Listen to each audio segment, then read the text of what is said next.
Hello दोस्तों, मेरे channel में आपका स्वागत है। मैं कंप्यूटर टीचर कम वेब डेवलपर। मैं आज आपके साथ national institute of electronic and information technology द्वारा कराए जाने वाले कोर्स ओ लेवल आईटी के second paper web designing and web publishing के कुछ टॉपिक्स के बारे में डिस्कस करूंगा। इससे पहले मैंने 2 सेशंस अटेंड किए और उसमें मैंने कुछ टॉपिक्स के बारे में डिस्कस किया है, जिसका लिंक मैं इस वीडियो में दे दूंगा। आप उस लिंक को फॉलो करके उस वीडियो को जाके देख सकते हैं, जिससे कि आपको प्रीवियसली जो मैंने टॉपिक डिस्कस किए हैं उसके बारे में आपको जानकारी हो जाएगी। तो अभी जो मेरा टॉपिक है वो टॉपिक है need a domain for a website. तो हमें किसी भी वेबसाइट के लिए डोमेन की क्यों ज़रूरत होती है और डोमेन क्या होता है, इसके बारे में हम जानेंगे। तो चलिए स्टार्ट करते हैं। On the internet, your domain name is your unique identity. Any individual, businesses or organization planning to have an internet presence should invest in a domain name. Having your own domain name, website and email addresses will give you and your business a more professional look. तो दोस्तों मैं बताना चाहूँगा कि जो हमारा domain होता है ये क्या होता है, एक आपका एड्रेस होता है। आप कह सकते हो वेबसाइट का एक एड्रेस होता है जिसे लोग URL भी बोलते हैं, लाइक www.google.com। ये जो पार्टिकुलर एड्रेस है, इस एड्रेस को हमें परचेज करना होता है, ख़रीदना होता है, जिसे हम डोमेन नेम भी बोलते हैं। ये डोमेन नेम आप डोमेन नेम रजिस्ट्रार से ख़रीदते हैं या DNS कंपनी से ख़रीदते हैं। इसमें कुछ पॉपुलर कंपनियां हैं, जैसे godaddy.com हो गया आपका, वहाँ पे आप जाके डोमेन नेम परचेज कर सकते हैं। ऐसी अन्य कई कंपनियां हैं जो आपकी डोमेन नेम सेल करती है, आप वहाँ से जाके डोमेन नेम खरीद सकते हैं। बट यहाँ पे हम बात कर रहे हैं कि डोमेन नेम की ज़रूरत ही क्यों है और डोमेन नेम क्या होता है। तो डोमेन नेम एक्चुअली में आपका एक IP एड्रेस होता है, यानी एक न्यूमेरिक फॉर्म में होता है।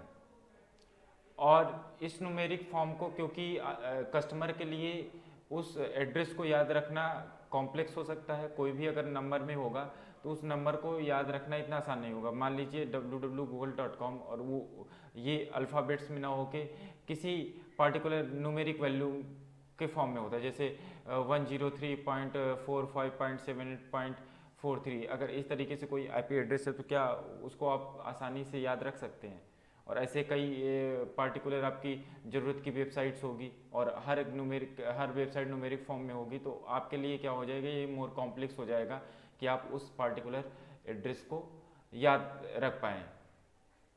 तो इस वजह से डोमेन नेम का कॉन्सेप्ट आता है। डोमेन नेम में क्या होता है, एक IP एड्रेस को एक अल्फ़ाबेटिक एड्रेस के साथ लिंक करके रखा जाता है, जिसको मेंटेन करती है डोमेन कंपनियां या डोमेन रजिस्ट्रार कंपनियां। ये क्या करती है, अपने डेटाबेस बनाती हैं, उस डेटाबेस में न्यूमेरिक IP एड्रेस को अल्फ़ाबेटिक एड्रेस के साथ लिंक करके रखती हैं। जब भी कोई कस्टमर क्या करता है, किसी भी पार्टिकुलर उस अल्फ़ाबेटिक एड्रेस के रिगार्डिंग रिक्वेस्ट क्लाइंट कंप्यूटर से जनरेट कराता है या ब्राउज़र एप्लीकेशन को ओपन करके उसमें से रिक्वेस्ट जनरेट करता है, तो उसका क्या होता है, पहला जो उसका रिस्पॉन्स जो उसको मिलता है वो DNS से मिलता है, डोमेन नेम सर्वर से मिलता है। वो सर्वर क्या करता है, उस एड्रेस को ट्रांसलेट कर देता है IP फॉर्म में, और इसके बाद फिर वो IP एड्रेस के रिगार्डिंग सर्वर्स खोजे जाते हैं, जहाँ पे उससे रिलेटेड क्या होते हैं, डॉक्यूमेंट्स स्टोर होते हैं, यानी वेब पेजेस या वेबसाइट क्या होती है, स्टोर होती है। और देन वहाँ से क्या होता है, फिर रिस्पॉन्स मिलता है और वो रिस्पॉन्स क्लाइंट कंप्यूटर में जाके मिलता है, और फिर जो आउटपुट होता है HTML फॉर्म में ही होता है, तो वो फिर ट्रांसलेट होकर विजुअल फॉर्म में आपके ब्राउज़र पे दिखता है। तो ये पूरा कॉन्सेप्ट होता है तो यहाँ पे तीन चीज़ें होती हैं, तीन मीडियम्स होते हैं। एक तो आपका क्लाइंट कंप्यूटर हो गया, दूसरा आपका डोमेन नेम सर्वर हो गया और तीसरा क्या हो गया, सर्वर हो गया। अभी तक मैंने जब प्रीवियसली सेशंस लिए उसमें मैंने डिस्कस किया क्लाइंट एंड सर्वर के बारे में, दो ही मीडियम्स के बारे में डिस्कस किया कि क्लाइंट से सर्वर और सर्वर से क्लाइंट्स के बारे में कैसे क्या होता है, डेटा ट्रेवल कैसे, sending end receiving the request कैसे काम होता है। बट यहाँ पे जब एक्चुअली में आप सारे कंपोनेंट को एक साथ देखेंगे तो यहाँ पे क्या होता है, थ्री मीडियम्स होते हैं। यानी पहला तो आपका क्लाइंट पीसी होता है जो किसी पार्टिकुलर एड्रेस के लिए क्या करता है, रिक्वेस्ट जनरेट करता है। दूसरा क्या होता है, डीएनएस होता है जो क्या करता है, अल्फ़ाबेटिक एड्रेस को न्यूमेरिक एड्रेस में कन्वर्ट करता है और उसके रिगार्डिंग क्या करता है, वो रिक्वेस्ट को आगे बढ़ाता है। फिर वो रिक्वेस्ट क्या होती है, आपके मेन सर्वर तक पहुंचती है, जहाँ पे क्या होती है, एक्चुअली में आप जो वेबसाइट के लिए रिक्वेस्ट डाल रहे हो उस वेबसाइट से रिलेटेड वेब पेज वहाँ पे स्टोर होता है और उसके बदले आपको रिस्पॉन्स मिलता है। तो चलिए आगे चलते हैं और देखते हैं, डीप में समझते हैं कि डोमेन नेम क्या है और इसका क्या वर्क है, कैसे इसको हम परचेज करेंगे। तो on the internet your domain name is your unique identity and any individual business organisation planning to have an internet presence. तो कोई भी इंडिविजुअल होता है या कोई पर्सन होता है या कोई बिजनेसेस हैं या कोई कंपनियां हैं, बिजनेस ऑर्गेनाइजेशन हैं, ये क्या करती हैं, प्लान करती हैं अपनी आइडेंटिटी को इंटरनेट पे अपना प्रेजेंस चाहती हैं, क्योंकि वो अपने बिजनेस को क्या कर रहे हैं, बढ़ाना चाहते हैं, अपनी इन्फॉर्मेशन को लोगों के साथ शेयर करना चाहते हैं। इस वजह से वो क्या करते हैं, इंटरनेट पे अपने प्रेजेंस को बढ़ाने के लिए वेबसाइट का इस्तेमाल करते हैं। और क्योंकि वेबसाइट क्या करती है, किसका इस्तेमाल करती है, उसका अपना एक वेब एड्रेस होता है और जिसके लिए क्या करती है, वो डोमेन नेम का इस्तेमाल करती है। तो वही दिया गया है कि इन्वेस्ट इन डोमेन। तो किसी भी पार्टिकुलर कंपनी को जो इंटरनेट प्रेजेंस चाहती है उसको क्या करना होता है, डोमेन नेम खरीदना होता है, यानी उसमें इन्वेस्ट करना होता है। Having your own domain name, और आपका एक डोमेन नेम कैसे हो सकता है, इसके लिए आपको इसको परचेज करना होगा। किसी भी कंपनी से आप अपना डोमेन नेम ले सकते हैं और उसको क्या कर सकते हैं, उसके थ्रू अपनी वेबसाइट को प्रमोट कर सकते हैं। और आजकल क्या हो रहा है, आजकल ये भी देखा जा रहा है कि जो क्या होता है, आपका डोमेन नेम होता है, यानी जो यूआरएल होता है आपकी वेबसाइट का, उसी के रिगार्डिंग क्या होता है, आपका मेल एड्रेस भी होता है। जैसे मैं एग्जांपल देना चाहूँगा, जैसे आपका एक वेबसाइट का नाम है helloshopper.in।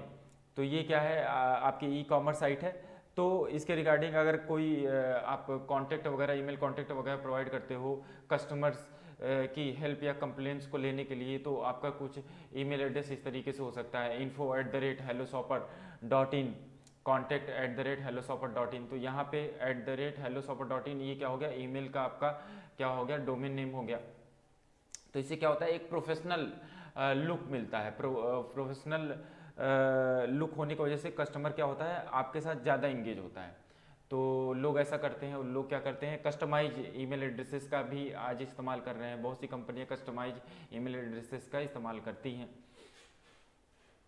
आगे चलते हैं। तो जो लोग हिंदी में एग्ज़ाम दे रहे हैं उनके लिए हिंदी में भी कंटेंट है, तो एक बार वो भी देख लें। इंटरनेट पर आपका डोमेन नेम आपकी विशिष्ट पहचान है। कोई भी डोमेन नेम क्या होता है, किसकी पहचान होता है, इंटरनेट पे आपकी पहचान होता है। और किसी भी व्यक्ति, व्यवसाय या संगठन की इंटरनेट उपस्थिति की योजना बनाकर डोमेन नेम में निवेश करना चाहिए। अगर उसने, कोई व्यवसाय या किसी संगठन ने अपनी योजना बनाई है कि उसे इंटरनेट पे आना है, तो उसको क्या करना पड़ता है, डोमेन नेम पे निवेश करना होता है। और अपना स्वयं का डोमेन नाम, वेबसाइट या ईमेल पता होने से आपको आपके व्यवसाय को अधिक पेशेवर रूप मिलता है। तो जो मैंने बताया कि क्या होता है, कस्टमर ज़्यादा एंगेज होगा और लुक क्या होगा, प्रोफेशनल हो जाएगा। नेक्स्ट टॉपिक है हमारा purpose of a domain name. किसी भी डोमेन नेम का क्या पर्पज होता है, तो इस टॉपिक्स के बारे में डिस्कस करते हैं। तो domain name serve to identify internet resources such as computers, networks and services with a text based label that is easier to memorize than the numeric address used in the internet protocol. A domain name may be represent entire collection of such resources or individual instance। यानी जो मैंने अभी previously आपको बताया, अगले topic में ही बता दिया, तो वही चीज़ यहाँ पे बता रहा है कि जो आपका डोमेन नेम होता है वो क्या होता है, इंटरनेट पे आपकी पहचान होती है। डोमेन नेम से ही लोग आपको जानते पहचानते हैं। तो जो कोई भी कंप्यूटर है, नेटवर्क या सर्विसेज हैं या टेक्स्ट बेस्ड जो लेबल है, उसको आसानी से मेमोराइज करने के लिए हम क्या करते हैं, डोमेन नेम का इस्तेमाल करते हैं, क्योंकि हमें न्यूमेरिक एड्रेसेस याद नहीं रह पाता है, याद नहीं कर पाते, या हमारे ध्यान हमारे लिए उतना बहुत कॉम्प्लिकेटेड हो जाता है इन एड्रेसेस को याद रखना, अगर वो न्यूमेरिक एड्रेस में हो, न्यूमेरिक फॉर्म में हो तो। डोमेन नेम में रिप्रेजेंट इंटायर कलेक्शन, और डोमेन नेम क्या होता है, वो क्या होता है, इनका क्या होता है, एक कलेक्शन होता है, और जिसमें क्या होता है, रिसोर्सेस होते हैं और इंडिविजुअल इंस्टेंसेस होते हैं। हिंदी में देख लीजिए, जो हिंदी में दे रहे हैं, डोमेन नाम इंटरनेट संसाधनों की पहचान करने के लिए सेवा करते हैं या सेवा देते हैं, जैसे कि कंप्यूटर और नेटवर्क सेवाएं एक पाठ आधारित लेबल के साथ जो इंटरनेट प्रोटोकॉल में उपयोग किए गए संख्यात्मक पते की तुलना में याद रखना आसान है। एक डोमेन नाम ऐसे संसाधनों या व्यक्तिगत उदाहरणों के पूरे संग्रह का प्रतिनिधित्व करता है। नेक्स्ट टॉपिक है example of a domain name. कुछ एग्जाम्पल्स, डोमेन नेम के एग्जाम्पल्स हम देखेंगे। A domain name take the form of two main elements. कोई भी डोमेन नेम क्या होता है, उसमें टू एलिमेंट्स होते हैं। For example the domain name facebook.com, यहाँ पे फेसबुक का एग्जाम्पल लिया है हमने, तो यहाँ पे देखिए एक फेसबुक है, दूसरा .com है, तो consist of the website name Facebook and the domain name extension .com। तो इससे हमें ये पता चल रहा है कि कोई भी जो डोमेन नेम होता है उसमें दो चीज़ें होती हैं। एक क्या होता है आपका आइडेंटिटी यानी पहचान, या बिजनेस ऑर्गेनाइजेशन का नाम हो सकता है, यानी जो कंपनी का नाम होगा वो नाम हो सकता है, या कोई यूजर नेम हो सकता है, कोई इंडिविजुअल अपनी वेबसाइट बनवा रहा है तो उसका नाम हो सकता है। जैसे मेरी बात की जाए तो मेरा नाम है रवि प्रकाश सिंह, तो मेरा डोमेन नेम इस तरीके से हो सकता है raviprakash.com, बट ये क्या होगा, बहुत लंबा हो जाएगा। और किसी भी डोमेन नेम को चूज करने के लिए भी क्या होते हैं, कुछ रूल एंड रेगुलेशंस होते हैं जिसको फॉलो करके हम क्या करते हैं, एक डोमेन नेम पिक करते हैं। तो मैं इतना बड़ा डोमेन नेम प्रीफर नहीं करूंगा, और लोगों के लिए भी इसको याद रखना इतना आसान नहीं होगा, तो कोई शॉर्टकट डोमेन नेम मैं चूज करने की कोशिश करूंगा। तो जैसे मेरा यूजर नेम होता है ravipsnh, तो मैं इस तरीके से ravipsnh.com इस तरह का जो है वेब एड्रेस या डोमेन नेम परचेज कर सकता हूँ। तो कोशिश ये करनी चाहिए कि कोई डोमेन नेम जब हम परचेज करें तो वो कंपनी के नाम पर हो और शॉर्ट हो और मेमोराइज करना आसान हो, इस फॉर्म में होना चाहिए। और भी इसके कई रूल एंड रेगुलेशन होते हैं जो कि मैं आपको किसी जो भी वीडियो फ्यूचर में बनाऊंगा उसमें मैं डिस्कस करूंगा इसके बारे में डिटेल से कि क्या क्या चीज़ों को कंसीडर करना होता है एक डोमेन नेम चूज करने से पहले। तो चलिए आगे चलते हैं।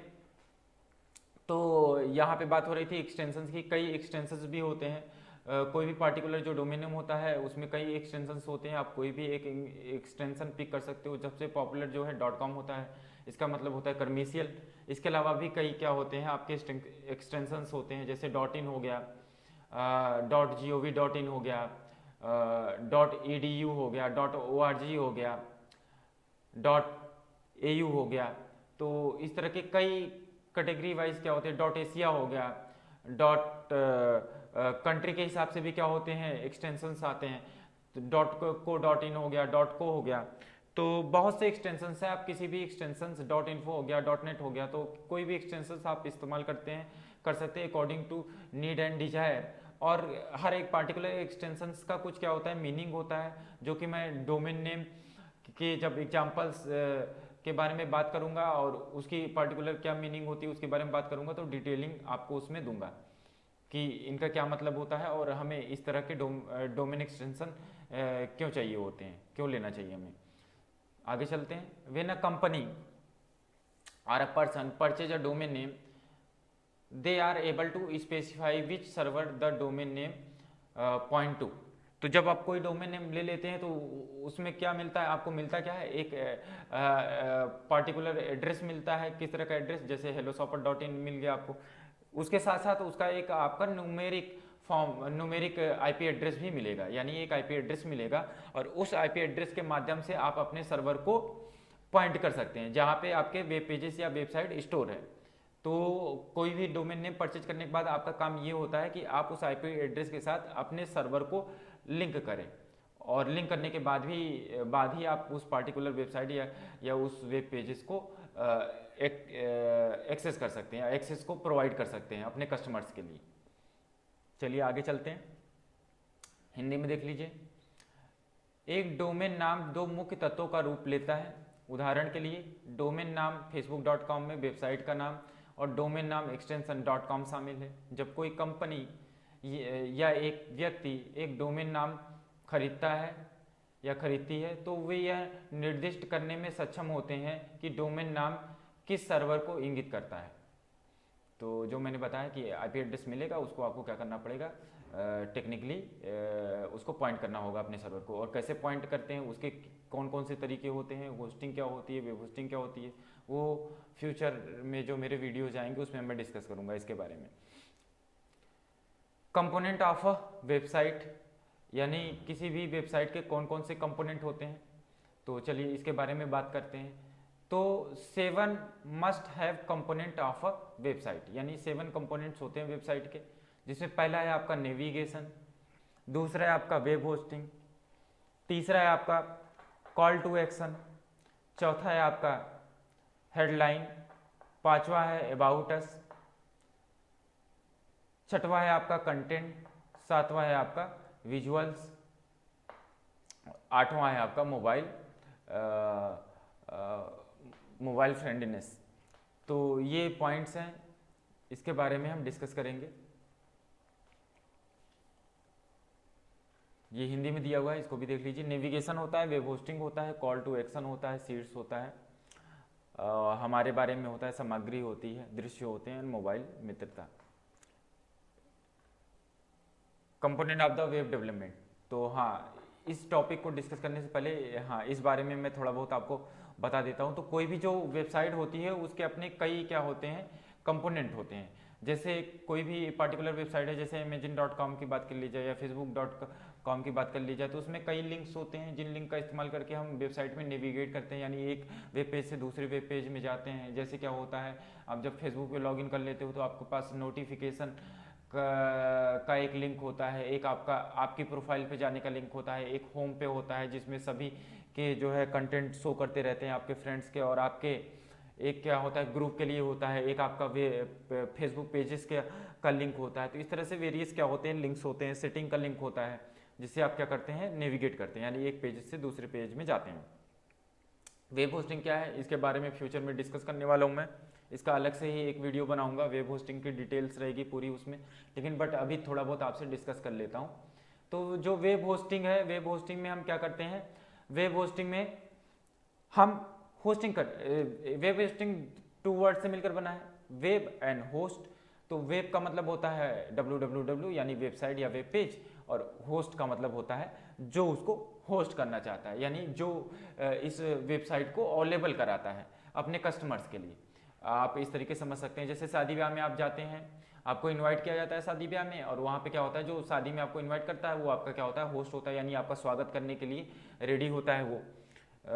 तो इसी तरीके से क्या होता है, किसी वेबसाइट को जो भी सर्वर कंटेंट करता है या जो भी कंपनी इस तरह की फैसिलिटी प्रोवाइड करती है या आप खुद कर रहे हो, तो ये इसको क्या बोलते हैं, वेब होस्टिंग बोला जाता है। और वेब होस्टिंग के भी अपने कई टाइप्स होते हैं, वेब होस्टिंग कंपनियां भी होती हैं। तो टाइप्स के बारे में भी बता देता हूँ यहीं पे। डेडिकेटेड होस्टिंग होती है आपकी, शेयर्ड होस्टिंग होती है, जो कि थर्ड पार्टी वेब होस्टिंग कंपनियां आपके लिए ये सर्विसेज प्रोवाइड करती हैं, और एक ओन होस्टिंग या सेल्फ होस्टिंग भी होती है जो कि आप खुद करते हैं। अगर आपके पास टेक्निकल नॉलेज है, आपको सर्वर कॉन्फ़िगरेशन आता है, सर्वर को मेंटेन करना आता है, तो आपके पास तेज गति का इंटरनेट कनेक्शन है, आपके पास इलेक्ट्रिसिटी पावर बैकअप वगैरह भी है, और साथ में आपके पास एक मशीन है, स्पीड से चलने वाली मशीन है, पावरफुल मशीन है, तो आप उसमें सर्वर सॉफ्टवेयर इंस्टॉल करके ये सारी फैसिलिटी यानी वेब होस्टिंग की फैसिलिटी अपने ही कंप्यूटर में के साथ चालू कर सकते हैं। लेकिन दूसरी चीज़ ये भी है कि ये सारी चीज़ें करने के बाद भी आपको क्या हो करना पड़ेगा, आपको एक सर्वर इंजीनियर होना चाहिए, यानी आपको अपने सर्वर के डेटा को प्रोटेक्ट करना, उसका बैकअप तैयार करना, यानी टेक्नोलॉजिकल नॉलेज होना जरूरी है, तभी आप क्या कर सकते हैं, ओन होस्टिंग कर सकते हैं। तो आगे इस पे चर्चा होगी। कॉल टू एक्शन एंड शीर्षक। तो क्या होता है, किसी भी वेबसाइट में आप जाइए तो वहाँ पे कंपनी का नाम होता है, कंपनी का लोगो होता है, कंपनी का हेडर होता है, हेडर में संबंधित इंफॉर्मेशंस होते हैं। तो शीर्षक में आपकी ये सारी चीज़ें आ जाएंगी। और अबाउट कंपनी के बारे में होता है, कुछ लिंक्स होंगे जो अबाउट का लिंक होगा उसमें उसके बारे में, कंपनी के बारे में, कंपनी क्या करती है, कंपनी किन प्रोडक्ट्स में डील करती है, कंपनी के कौन कौन से सेंटर कहाँ कहाँ पे, इन सारी इन्फॉर्मेशन आपको अबाउट सेक्शन में मिलती है। सामग्रियाँ, सामग्री में सारी सामग्री आ जाएगी। वेबसाइट आपको बहुत तरीके की सामग्री या इन्फॉर्मेशन देती है। दृश्य होते हैं, इमेजेस होते हैं, कैटेलॉग्स वगैरह होते हैं, तो दृश्य में आपका कैटेलॉग वगैरह आ जाएगा। और मोबाइल मित्रता का मतलब होता है कि कोई भी वेबसाइट का मेन जो कंपोनेंट होता है, ये बहुत नेसेसरी चीज़ है, रिस्पॉन्सिव वेब डिजाइनिंग आपका एक बहुत बड़ा पार्ट है। जैसे आपकी कोई पार्टिकुलर क्या है, वेबसाइट है, वेबसाइट को हम मोबाइल में भी ओपन कर रहे हैं, डेस्कटॉप कंप्यूटर में भी ओपन कर रहे हैं, लैपटॉप कंप्यूटर में भी ओपन कर रहे हैं, और एंड्रॉइड टीवी वगैरह में भी ओपन कर रहे हैं। तो डिवाइसेस क्या डिफरेंट है, जिनकी स्क्रीन साइजें क्या है डिफरेंट है। तो अब कोई वेबसाइट केवल आपने डेस्कटॉप के लिए ही बनाई है, तो वो वेबसाइट क्या होगी, मोबाइल पे सही से ओपन नहीं हो पाएगी, क्योंकि उसकी मोबाइल की स्क्रीन साइज क्या है, छोटी है। अगर आपकी वेबसाइट रिस्पॉन्सिव नहीं हुई तो मोबाइल में सही तरीके से ओपन नहीं हो पाएगी। तो और आज के ज़माने में हम लोग जानते हैं कि सबसे ज़्यादा कस्टमर जो है वो मोबाइल के कस्टमर्स हैं, यानी इंटरनेट के सबसे ज़्यादा जो यूजर्स हैं वो मोबाइल के द्वारा इंटरनेट को यूज करते हैं। और कोई भी कंपनी अगर इंटरनेट का इस्तेमाल करके व्यवसाय कर रही है तो उसके लिए तो बड़ी मुश्किल हो जाएगी। अगर उसकी वेबसाइट रिस्पॉन्सिव नहीं रही, मोबाइल पर सही से चल ही नहीं रही है, तो दिक्कत होगी। तो इसी वजह से क्या होता है, किसी भी वेबसाइट का मोबाइल फ्रेंडली होना बहुत ज़रूरी होता है। तो रिस्पॉन्सिव वेब डिजाइनिंग में मैं फिर से इस टॉपिक को उठाऊंगा और उसके बारे में डिस्कस करूंगा। अगला जो टॉपिक है, components of a web development, यानी जब हम वेब डेवलपमेंट करते हैं या वेब डेवलपमेंट आपका है उसके कौन कौन से कंपोनेंट होते हैं। तो web design elements and simplified, तो क्या क्या चीज़ें होती हैं इसको देख लेते हैं। तो overall layout, visual appearance, your site overall look is of course crucial component of a web design. तो कोई भी जो वेब डिजाइन होता है उसका जो है मेन पार्ट होता है, उसका विजुअल अपीयरेंस कहता है, यानी विजुअल जो चीज़ें हमें दिख रही हैं, इमेजेस हैं या कैटलॉग्स वगैरह है या आपका स्लाइड शो लगा हुआ है, एनिमेशन लगा है, कोई भी वीडियोज है, तो वो क्या होना चाहिए, बेटर होना चाहिए, अच्छे क्वालिटी का यूज किया होना चाहिए, अच्छे रेजोल्यूशन का होना चाहिए। साथ में जो आपका लेआउट है, लेआउट क्या होना चाहिए, अच्छे क्वालिटी का होना चाहिए, मतलब बेटर होना चाहिए, यूजर उसको आसानी से जो है उसमें नेविगेट कर सके, सारी चीज़ों को जो है सही तरीके से समझ सके, इस तरह का लेआउट होना चाहिए। अगर बहुत कॉम्प्लिकेटेड लेआउट बना दिया, कस्टमर को वो समझ में नहीं आ रहा है, तो क्या होगा, प्रॉब्लम होगी, कस्टमर वहाँ से क्या हो जाएगा, आउट हो जाएगा। तो इस वजह से लेआउट भी इम्पॉर्टेंट है और आपका विजुअल अपीयरेंस भी क्या है, इम्पॉर्टेंट है। तो this is the main part of the web design. इसके बाद आता है आपका colour scheme, finally the element you are probably expecting the most once you started reading. तो कलर स्कीम भी बहुत ज़रूरी है, यानी आप कौन से कलर स्कीम्स का इस्तेमाल कर रहे हो जिससे आपके वेबसाइट का लुक क्या होता है, बेटर दिखे। बहुत से लोग क्या करेंगे, ऐसे कलर का इस्तेमाल कर लेंगे जिससे क्या होगा, कोई लुक अच्छा आएगा ही नहीं, बहुत फीका फीका लगेगा, या टेस्ट जो है उसमें ऐसा कलर अप्लाई कर दिया है, फ़ॉन्ट में ऐसा कलर अप्लाई कर दिया है कि वो दिख ही नहीं रहा है, बैकग्राउंड इस तरीके का है कि दोनों बैकग्राउंड भी लाइट हो गया है और आपका टेस्ट भी लाइट हो गया है।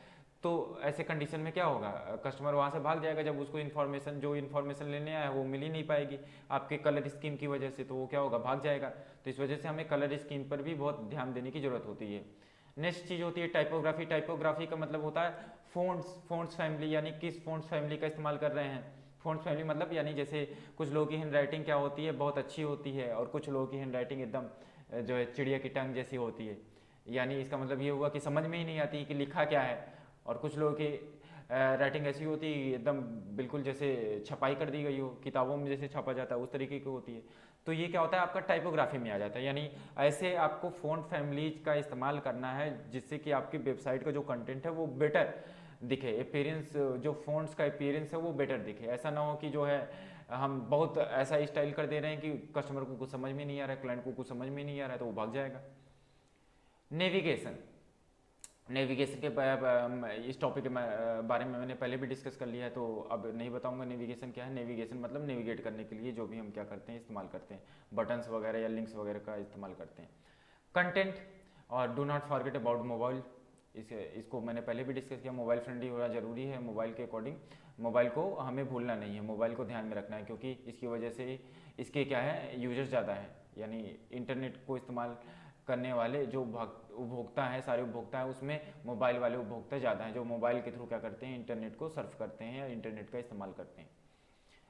जो लोग हिंदी में दे रहे हैं एग्जाम, उनके लिए हिंदी में कंटेंट है वो देख लें। वेबसाइट डिजाइन तत्वों और सरलीकृत, वैसे मुझे हिंदी ज़्यादा समझ में नहीं आती है, और इंग्लिश के साथ भी शायद वैसा ही है, पता नहीं मुझे नहीं पता। कुल मिलाकर लेआउट और दृश्य उपस्थिति आपकी साइट का समग्र रूप वेब डिजाइन का एक महत्वपूर्ण घटक है। रंग प्रणाली, अंत में जिन तत्वों को आप पढ़ना शुरू करने के बाद शायद सबसे अधिक उम्मीद कर रहे थे। टाइपोग्राफी को हिंदी में टाइपोग्राफी ही बोला जाता है। पथ प्रदर्शन सामग्री, मोबाइल के बारे में मत भूलना, मोबाइल को हमेशा याद रखना है, समझ जाइए आप लोग। वेब पेज, नेक्स्ट जो टॉपिक है हमारा वो क्या है, वेब पेज है, तो इसके बारे में डिस्कस करना है, एग्जाम में ये आ सकता है, अच्छा टॉपिक है। तो चलिए आइए स्टार्ट करते हैं, देखते हैं वेब पेज क्या होता है। तो a document which can displayed in a web browser such as Firefox, Google Chrome, Opera, Microsoft Internet Explorer, Microsoft Edge, Apple Safari, तो ये सारे जो हैं ये क्या है आपके ब्राउजर्स हैं, ठीक है।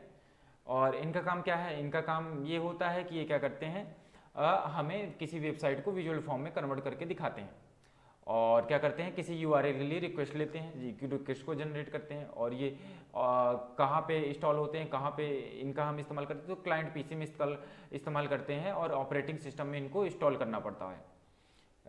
ये आपके एंड्रॉयड ऑपरेटिंग सिस्टम के लिए भी अवेलेबल है, विंडोज ऑपरेटिंग सिस्टम के लिए अवेलेबल है, मैक ओएस के लिए भी अवेलेबल है, और लाइनेक्स ऑपरेटिंग सिस्टम के लिए भी अवेलेबल है। तो आप इन ब्राउजर्स का इस्तेमाल अपने ऑपरेटिंग सिस्टम के साथ कर सकते हैं।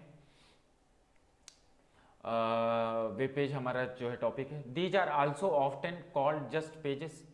Website, a collection of web pages which are group together and usually connected together in the various page. तो ये जो वेब पेजेस हैं, इन वेब पेजेस के ग्रुप जो होते हैं या कलेक्शन ऑफ वेब पेजेस को ही हम वेबसाइट बोलते हैं, मैंने पहले भी डिस्कस किया है। और ये क्या होते हैं, एक दूसरे से इंटरनेट कनेक्टेड, एक दूसरे से कनेक्टेड होते हैं थ्रू द हाइपर लिंक्स, ये भी मैंने डिस्कस कर लिया है। और वेरियस तरीके से, बहुत से तरीके हैं लिंक करने के, तो उस तरीके से क्या होता है आपस में एक दूसरे के साथ लिंक होता है। तो अगर आपको वेब पेज के बारे में किसी को बताना है तो सिंपली क्या बताओगे, वेब पेज क्या होता है, HTML हाइपरटेक्स्ट मार्कअप लैंग्वेज का इस्तेमाल करके बनाया जाता है, क्रिएट किया जाता है, और ये क्या होता है ब्राउजर में जाके क्या होता है विजुअल फॉर्म में ट्रांसलेट हो जाता है। यानी ब्राउजर में जो भी डिस्प्ले होता है वो आपका वेब पेज होता है, और लेकिन एक्चुअल किस फॉर्म में होता है, ये एक्चुअल HTML की कोडिंग के फॉर्म में होता है, यानी कोड्स में होता है जो, और ब्राउजर का काम क्या होता है इसको ट्रांसलेट करके विजुअल फॉर्म में दिखाने का काम होता है। हिंदी में देख लीजिए, वेब पृष्ठ एक दस्तावेज जो वेब ब्राउजर में दिखाया जा सकता है, जैसे कि फायरफॉक्स, ये देखिए सिंगल लाइन में अच्छा है हिंदी वालों के लिए, एक दस्तावेज होता है। वेब पेज क्या होता है, एक दस्तावेज होता है जो वेब ब्राउजर में दिखाया जा सकता है, जैसे कि Firefox, Google Chrome, Opera, Microsoft Internet Explorer, Microsoft Edge, Apple के लिए सफारी ब्राउजर होता है एप्पल मैक ओएस के लिए। इन्हें अक्सर पृष्ठ भी कहा जाता है, केवल यानी पेज भी कहते हैं, या वेबसाइट भी बोला जाता है। क्यों? क्योंकि वेब पेजेस का एक क्या है संग्रह है जो कि एक समूहीकृत किया जाता है और आमतौर पर विभिन्न तरीकों से एक दूसरे के साथ जुड़ा होता है, यानी इंटरकनेक्टेड होता है हाइपर लिंक के थ्रू, याद रखिएगा। नेक्स्ट टॉपिक है हमारा working of websites. Working of website या वेबसाइट कैसे वर्क करती है, how can work the website, इसके बारे में हम इस टॉपिक में डिस्कस करेंगे। तो before you beginning creating your own website and launch it to the internet, it's important to know how website work, here are some basic terms। तो करने का मतलब ये है कि आप जब अपनी कोई वेबसाइट बनाने या उसको लॉन्च करने के बारे में सोचें इंटरनेट पे, तो इससे पहले क्या जरूरी चीज़ है, इससे पहले वेबसाइट कैसे वर्क करती है इसके बारे में आपको जानना जरूरी है, जिसके बेसिक कौन कौन से टर्म है वो मैं आपसे डिस्कस करने वाला हूँ। हिंदी में दिया हुआ है तो इसको मैं रिपीट नहीं करूँगा, आप लोग समझ गए होंगे।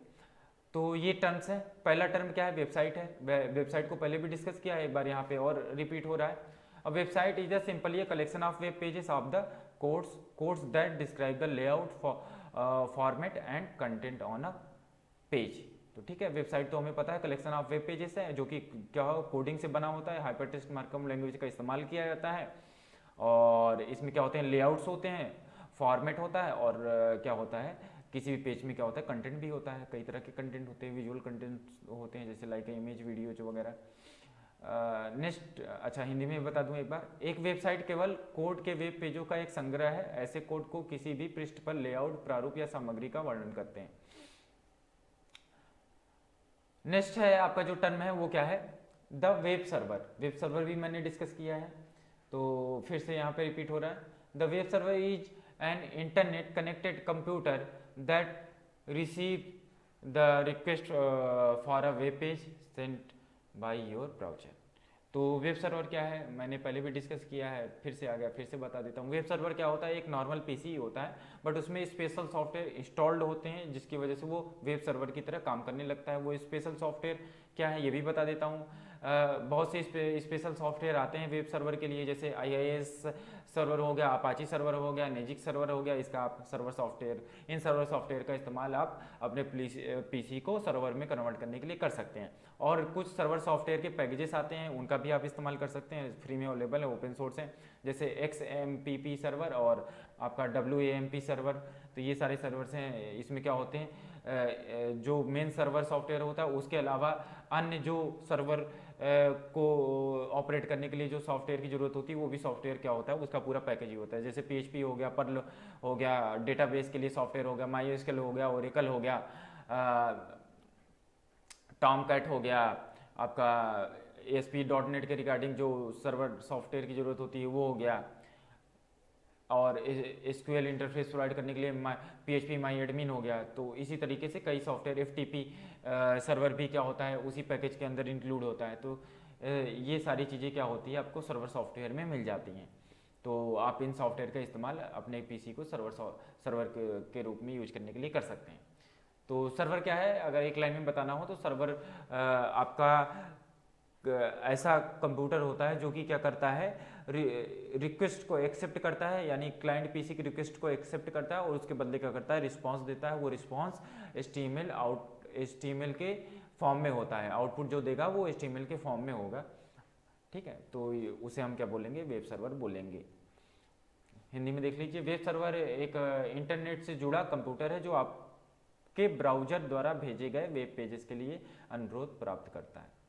यानी जो आपका ब्राउजर है, ब्राउजर जब भी रिक्वेस्ट जनरेट करता है तो वो रिक्वेस्ट क्या करता है, सर्वर के पास जाती है, और वो उस रिक्वेस्ट को क्या करता है, एक्सेप्ट करता है, और उसके बदले क्या करता है, आउटपुट देता है। इसके बाद है नेक्स्ट टर्म क्या है, ब्राउजर है। तो ब्राउजर क्या होता है, इसके रिगार्डिंग ही मैंने डिस्कस किया, इसी वीडियो में ही डिस्कस किया है कि ब्राउजर क्या होता है। फिर से आए, फिर से रिपीट करते हैं। The browser connect your computer to server through an IP address. The IP address is obtained by translating the domain name.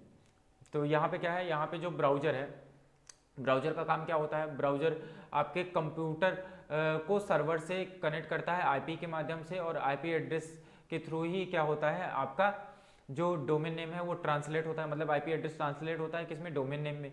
यानी जैसे आपका IP एड्रेस है 103.78.43.43 इस तरीके से है, तो वो क्या होता है, कन्वर्ट होके किस फॉर्म में हो जाएगा, www.facebook.com, www.helloshopper.in या www.flyhighteam.com, इस तरीके से क्या हो जाएगा, कन्वर्ट हो जाएगा। Do not worry, this part is all done automatically by your browser, so you do not have to look up the IP addresses yourself. तो ये सारा काम क्या होता है, ब्राउजर का ही होता है, तो आपको परेशान होने की जरूरत नहीं होता है, ये सारा काम ब्राउजर करता है। यानी जो आप क्या करते हो, अल्फ़ाबेटिकल एड्रेस डालते हो जैसे www.google.com, तो ब्राउजर क्या करेगा, उसको IP एड्रेसेस में ट्रांसलेट करेगा, और IP एड्रेसेस को ट्रांसलेट करने के बाद उस IP एड्रेसेस को खोजेगा, और वो रिक्वेस्ट कहाँ पे जाएगी, आपका DNS सर्वर पे जाएगी, DNS से फिर मेन सर्वर पे जाएगी। आगे चलते हैं। हाँ, हिंदी वाले देख लें। ब्राउजर IP पते के माध्यम से आपके कंप्यूटर को सर्वर से जोड़ता है, और IP नाम डोमेन नाम का अनुवाद करके प्राप्त किया जाता है। जो IP है वो डोमेन नाम का अनुवाद करके प्राप्त किया जाता है, और चिंता करने की कोई बात नहीं है, क्योंकि ये काम क्या होता है, ब्राउजर द्वारा स्वचालित रूप से किया जाता है, और इसके लिए आपको आईपी पते स्वयं नहीं देखना पड़ता है। यानी आपको न्यूमेरिक फॉर्म वाला जो आईपी एड्रेस है उसको नहीं देखना है, केवल क्या करना है, आपको अल्फ़ाबेटिक एड्रेस ही डाल देना है और वो क्या कर देगा, उसको कन्वर्ट कर लेगा यानी ट्रांसलेट कर लेगा। In other words, in order to display your website on the internet you will need. तो इसका मतलब ये हुआ कि दूसरे शब्दों में कहें तो इंटरनेट पर आपकी वेबसाइट प्रदर्शित करने के लिए, यानी अपनी वेबसाइट को आपको अगर प्रदर्शित करना है तो उसके लिए आपको क्या होगा, कुछ चीज़ों की आवश्यकता होगी। और वो कौन सी चीज़ें हैं, निम्न चीज़ें हैं जो कि नीचे दी गई हैं, देख लीजिए। एक वेबसाइट की ज़रूरत है, एक डोमेन नेम की ज़रूरत है और एक सर्वर की ज़रूरत है। Website, domain name and server. चलिए इसके बारे में भी डिस्कस करते हैं। तो एक वेबसाइट क्या होती है, तो इसके बारे में मैंने प्रीवियसली डिस्कस किया है, फिर से आ गया, फिर से डिस्कस करना होगा। चलिए बार बार रिपीट करने से क्या होता है, याद हो जाता है, आप लोगों को ही फायदा होगा। A website is typically a collection of web pages, images and other elements that are linked together form a large structured document. Think of a website as book and each individual page is a web page. तो दूसरी भाषा में website को समझाया है तो आपको ही मदद मिल रही है कि आप कितने तरीकों से किसी वेबसाइट को डिस्क्राइब कर सकते हैं। तो इसका मतलब ये है कि जो आपका क्या होता है, एक वेबसाइट होती है वो आमतौर पे क्या होती है, वेब पेजेस, चित्रों और अन्य तत्वों का क्या होता है, एक कलेक्शन होता है, संग्रह होता है, ठीक है, जो एक बड़े और संरचित दस्तावेज बनाने के लिए एक साथ क्या होते हैं, एक दूसरे से जुड़े हुए होते हैं। और एक वेबसाइट एक पुस्तक की तरह होती है। अगर आप उसको सोचें रचनात्मक या क्रिएटिव तरीके से सोचें तो एक वेबसाइट क्या होती है, एक बुक होती है, जिसमें क्या होते हैं, बुक में क्या होते हैं, बहुत से पेजेस होते हैं, वैसे वेबसाइट में भी क्या होते हैं, बहुत से वेब पेजेस होते हैं। आगे चलते हैं। अब website can be made up of a single page. कोई भी वेबसाइट एक सिंगल पेज भी हो सकती है, मतलब कोई एक वेब पेज हो सकता है, या it could have 1000 of pages, या 1000 या इससे ज़्यादा पेजेस भी हो सकते हैं। Each page will have its own test. Her page पे क्या होगा, उनका अपना क्या होगा, टेस्ट होगा, इमेजेस होगा और अदर एलिमेंट होगा। यानी हर वेब पेज में आपको इमेजेस मिलेगी और टेस्ट मिलेगा, अलग तरह के कंटेंट्स मिलेंगे, विजुअल चीज़ें क्या होंगी, डिफरेंट होंगी, ठीक है। लेकिन अगर सिंगल साइट है और सिंगल साइट के वेब पेजेस हैं तो उनका जो विजुअल एक्सपीरियंस क्या होता है, सेम होता है, बट कंटेंट क्या होता है, अलग अलग होता है। All web page and elements are then placed in folder and store your web host server. तो जब हम क्या करते हैं, किसी वेबसाइट को बनाते हैं तो मल्टीपल वेब पेजेस बनाते हैं, उसको इंटरकनेक्टेड करते हैं लिंक्स के थ्रू, हाइपर लिंक्स के थ्रू, और इसके बाद हम क्या करते हैं, CSS का इस्तेमाल करते हैं स्टाइलिंग करने के लिए। फिर अगर डायनेमिक वेबसाइट है तो जावास्क्रिप्ट के प्रोग्राम बनाते हैं इंटरेक्टिविटी लाने के लिए, और PHP के प्रोग्राम या डेटाबेस वगैरह को इंटीग्रेट करते हैं।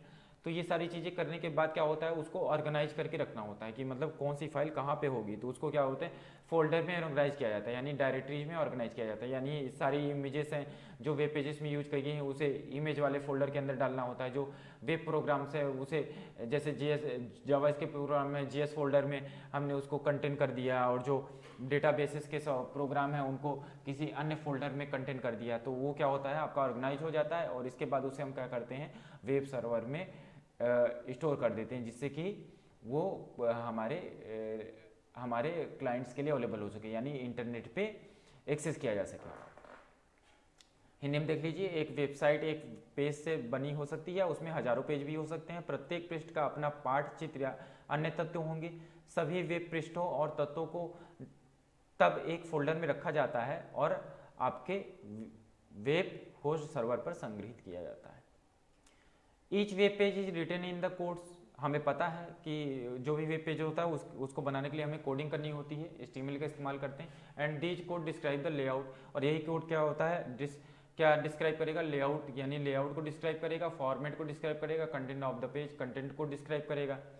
अब यहाँ पे बार बार लेआउट रिपीट हो रहा है, आप लोग सोच रहे होंगे लेआउट होता क्या है।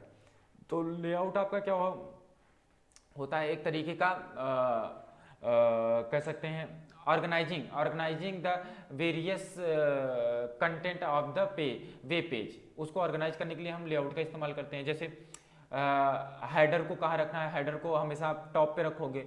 फुटर को कहाँ रखोगे, फुटर को हमेशा नीचे बॉटम साइड में रखोगे। जो बॉडी होती है उसको हमेशा क्या करते हो, बीच में रखते हो, ठीक है। तो ये क्या है, एक सिंपलेस्ट लेआउट है। तो इस तरह से कॉम्प्लेक्स लेआउट भी होते हैं, सिंपलेस्ट लेआउट भी होते हैं। तो मैंने आपको कुछ कोशिश की है लेआउट के बारे में समझाने के लिए कि आप उसको अंडरस्टैंड कर सकें कि लेआउट है क्या। बाकी का लेआउट के बारे में मैं आगे की वीडियो में डिस्कस करूंगा। The most common coding language use to create web pages is HTML, मैंने बताया आपको। तो हिंदी में देख लीजिए, प्रत्येक वेब पेज जो है कोड्स में लिखा जाता है और ये कोड पृष्ठ पर लेआउट, प्रारूप और सामग्री का वर्णन करते हैं। वेब पेज बनाने के लिए उपयोग की जाने वाली सबसे आम कोडिंग भाषा क्या है? HTML है। HTML का हम ज़्यादा इस्तेमाल करते हैं। नेक्स्ट टॉपिक है हमारा creating a website. How can create the website. तो चलिए इस टॉपिक को डिस्कस करें।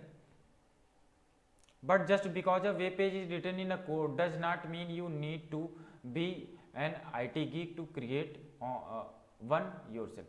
तो ये कह रहा है यहाँ पे कि जो वेब पेजेस होते हैं, क्योंकि हमें पता चल गया है कि जो वेब पेजेस होते हैं वो उसमें हम क्या करते हैं, उनको तैयार करने के लिए कोडिंग करना पड़ता है, यानी HTML का इस्तेमाल करना पड़ता है। बट ऐसा जरूरी नहीं है कि अगर आपको कोडिंग नहीं आती है तो आप कोई भी वेब पेज क्रिएट नहीं कर सकते या अपनी वेबसाइट को बना नहीं सकते हैं। इसके लिए various tools and techniques available हैं जिनका आप इस्तेमाल कर सकते हैं, और उसका मैं आगे डिस्कस करता हूँ आपके साथ। जैसे ब्लॉग्स वगैरह होता है उसका भी आप यूज कर सकते हैं।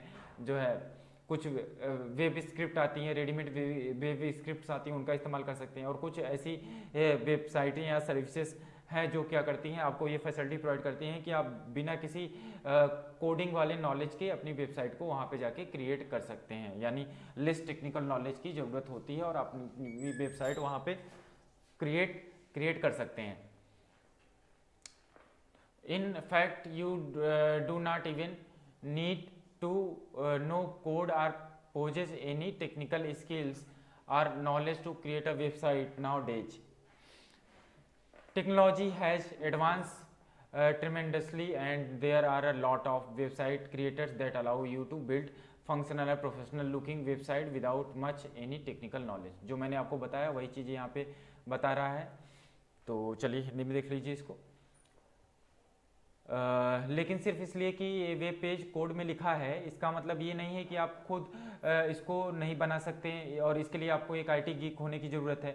वास्तव में आपको आजकल वेबसाइट बनाने के लिए कोड या किसी टेक्निकल कौशल या ज्ञान की आवश्यकता नहीं है। जो मैंने आपको प्रीवियसली बताया, प्रौद्योगिकी काफ़ी उन्नत हो गई है, यानी उसमें इतनी वृद्धि हो गई है कि बहुत सारे वेबसाइट निर्माता, मैंने बताया आपको कि थर्ड पार्टी कंपनियां क्या करती है, सर्विस देती हैं आपको, निर्माता जो आपको बहुत या किसी भी टेक्निकल ज्ञान के बिना, तकनीकी ज्ञान के बिना कार्यात्मक और पेशेवर दिखने वाली वेबसाइट बनाने की अनुमति देते हैं।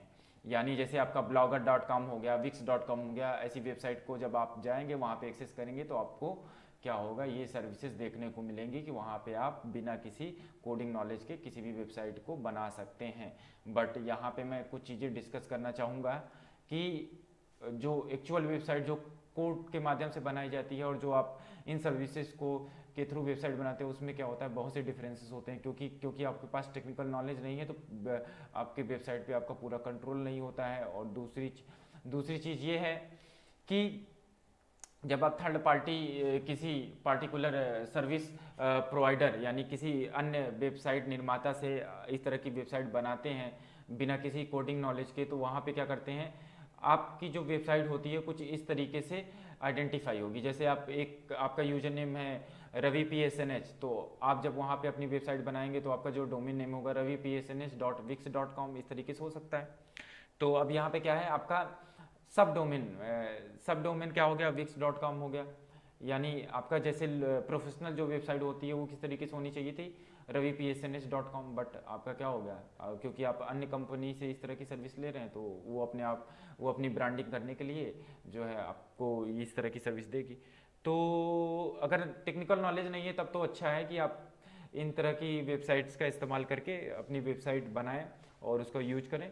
बट अगर आपके पास टेक्निकल नॉलेज है, अगर थोड़ी बहुत कोडिंग स्किल्स है, तो आप ज़रूर फिर कोडिंग का इस्तेमाल करके ही वेबसाइट बनाएं, जिससे कि आपके पास पूरा कंट्रोल हो, आप अपनी वेबसाइट को मेंटेन कर सकें और उसमें जो है किसी चीज़ों को जोड़ना घटाना हो या वेबसाइट को अपग्रेड करना हो तो वो सारी चीज़ें भी आप कर पाएँ।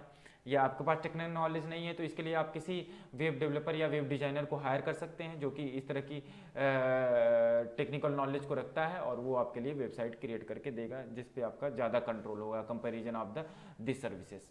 थर्ड पार्टी वेबसाइट निर्माताओं से लेने की ज़रूरत नहीं है। If you have little to technical knowledge and experience, the best is to use a website builder to create your website। तो यहाँ पे वही चीज़ रिपीट कर रहा है कि अगर नॉलेज नहीं है, एक्सपीरियंसेस नहीं है, तो आप किसी वेबसाइट बिल्डर का इस्तेमाल कर लीजिए। कुछ वेबसाइट बिल्डर आपको प्रीमियम सर्विस भी देते हैं, यानी आपसे पैसे चार्ज करेंगे तो आपको क्या करेंगे, वेबसाइट बना के देंगे, या वेबसाइट आप वहाँ पे बना के यूज कर सकते हैं। तो प्रीमियम सर्विस भी होती है, कुछ ओपन सोर्स भी हैं, तो आप जाके इंटरनेट पर सर्च करके ऐसी सर्विसेज ले सकते हैं। The majority of website builders on the market are designed for the non-tech person in mind। तो ये इस तरह की जो सर्विसेज देते हैं वो क्या करते हैं, प्रोफेशनल्स होते हैं, और वो क्या करते हैं, इन चीज़ों को कंसीडर करते हैं कि जो भी पर्सन होगा वो नॉन टेक्निकल होगा, और उस तरह से वो अपनी सर्विसेज को डिजाइन करते हैं, तो आपको ज़्यादा दिक्कत नहीं होगी इस तरह की वेबसाइट को बनाने में। हिंदी में देख लीजिए, यदि आपके पास कोई टेक्निकल ज्ञान अनुभव नहीं है तो सबसे अच्छा यह है कि आप अपनी वेबसाइट बनाने के लिए वेबसाइट बिल्डर का उपयोग करें। बाजार में अधिकांश वेबसाइट बिल्डरों को गैर तकनीकी व्यक्ति के लिए डिजाइन किया गया है। Everything is online based, there is nothing to download, nothing to install, just open your web browser, type in URL of the website builder, sign in and start building your website.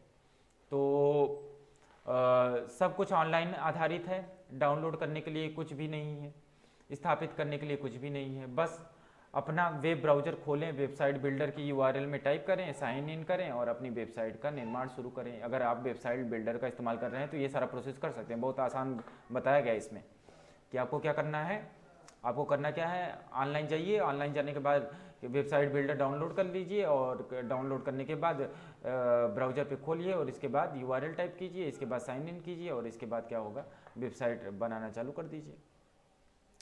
Know technical knowledge require, यहाँ पे कोई भी technical knowledge की जरूरत नहीं है। The website builder are created and manage by professionals, so you do not have to mess around with the technical aspects. You can create your entire website with all the bell and website without ever touching one line of code। तो किसी भी तकनीकी ज्ञान की आवश्यकता नहीं है इस तरह की वेबसाइटों को बनाने में। वेबसाइट बिल्डर्स में क्या होता है, पेशेवरों द्वारा बनाया गया और प्रबंधित किया जाता है, यानी तैयार किया जाता है, ताकि आपको तकनीकी पहलुओं के साथ यानी तकनीकी चीज़ों को हैंडल करने पे कोई गड़बड़ ना हो जाए आपसे, और आप कभी भी कोड की एक लाइन को भी, मतलब कोई भी आपको कोड करने की जरूरत नहीं पड़ेगी, कोई भी एक लाइन भी नहीं करनी पड़ेगी। सभी घंटियाँ और सिटी के साथ आप पूरी वेबसाइट बना सकते हैं। सभी घंटियाँ सिटी जैसे नोटिफिकेशन वगैरह या सब्सक्राइब करने के लिए होता है वेबसाइट्स में, कस्टमर से डेटा वगैरह हैंडल करना, तो वेबसाइट बिल्डर में इस तरीके से होगा, आपको कोड वगैरह नहीं करना पड़ेगा। It's visual website builders typically use a what you see what you get program, what you see what you get program. बहुत से what you see what you get applications आते हैं, जैसे एडोब ड्रीमवेयर हो गया, और इसी तरीके से थर्ड पार्टी कई सॉफ्टवेयर्स अवेलेबल हैं जिनका आप इस्तेमाल कर सकते हैं किसी भी वेबसाइट को डिजाइन करने के लिए। Editor that let you create your website by dragging and dropping website element into the desired location. तो यहाँ पे आपको कोड नहीं करना है, आपको क्या है, केवल कंटेंट जो एलिमेंट्स होते हैं किसी वेबसाइट के उनको क्या करना है, ड्रैग ड्रॉप करना है, और आपकी वेबसाइट क्या होगी, तैयार होती चली जाएगी। हिंदी में देख लीजिए, यह एक दृश्य है। वेबसाइट बनाने वाले आमतौर पे एक तरह के प्रोग्राम का इस्तेमाल करते हैं जिसे आप कहते हैं, आप जो देखते हैं वही आपको मिलता है। तो what you see what you get program संपादक का उपयोग करते हैं जो आपको वेबसाइट तत्वों को इच्छित स्थान पर खींचकर और छोड़कर अपनी वेबसाइट बनाने देता है। Professionally designed templates, you do not have to worry about mismatched colour scheme or disjointed layout as most website builder come with an extensive library of professional design templates।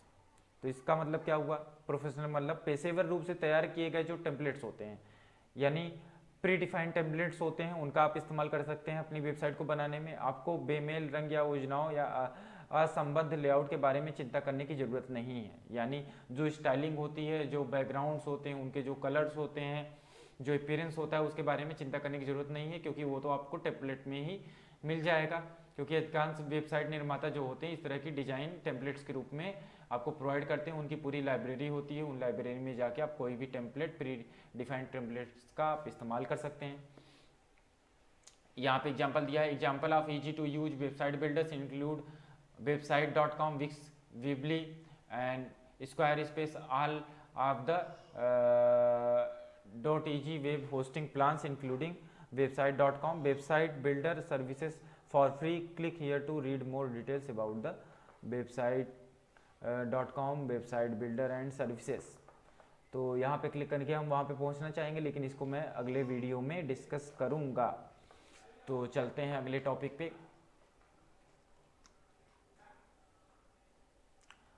हाँ, for those have some technical knowledge and experience are looking to build a powerful, flexible, highly customized website.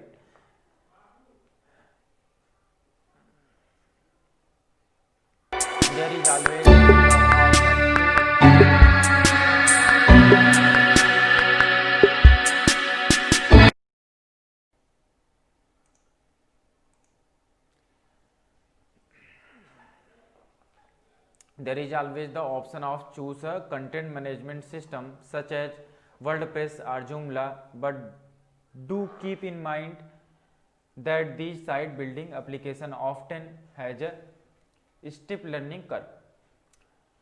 तो ये क्या है, जिनके लिए कुछ तकनीकी ज्ञान या अनुभव है, यानी जिन लोगों के पास कुछ तकनीकी ज्ञान या अनुभव है और वो एक शक्तिशाली, लचीली, अत्यधिक अनुकूलित वेबसाइट बनाना चाहते हैं, यानी डायनेमिक वेबसाइट बनाना चाहते हैं, हमेशा एक सामग्री प्रबंधन प्रणाली चुनने का एक विकल्प होता है, जैसे कि वर्डप्रेस या जूमला। लेकिन ध्यान रखें कि इन साइट निर्माण उन प्रयोगों में अक्सर एक सीखने की ज़रूरत होती है। सीखने का क्या है, एक प्रोसेस, मतलब सीखना ज़रूरी है। तो मैं इसको अपनी लैंग्वेज में आपको बता रहा हूँ कि ये क्या कह रहा है। तो जिनको कुछ नॉलेज होती है, जैसे जिनको प्रोग्रामिंग लैंग्वेजेस, HTML, CSS वगैरह के बारे में पता है, JS, जावास्क्रिप्ट के बारे में पता है, front end back and development के साथ इंगेज है, तो उनके लिए क्या होता है, रेडीमेड टूल्स होते हैं, लाइक जिसको बोलते हैं CMS, कंटेंट मैनेजमेंट सिस्टम, जिसमें आपका वर्डप्रेस भी एक पॉपुलर कंटेंट मैनेजमेंट सिस्टम है। उसी तरीके से जूमला भी कंटेंट मैनेजमेंट सिस्टम है। इसी तरह से अन्य कई सॉफ्टवेयर होते हैं जो कि कंटेंट मैनेजमेंट सिस्टम के अंदर आ जाते हैं। आप उनका इस्तेमाल अपनी वेबसाइट को बनाने के लिए कर सकते हैं। और ये जो कंटेंट मैनेजमेंट सिस्टम होता है, इसमें बहुत से प्लगइन्स एंड थीम्स आती हैं, रेडीमेड थीम्स आती हैं या प्रीमियम थीम्स आती हैं, जिनका इस्तेमाल आप अपनी वेबसाइट को बनाने के लिए कर सकते हैं। कुछ सर्विसेज क्या होती हैं, फ्रीली अवेलेबल होती हैं, और कुछ सर्विसेज क्या होती हैं, उसके लिए आपको पैसे या लाइसेंस वगैरह खरीदने की ज़रूरत होती है।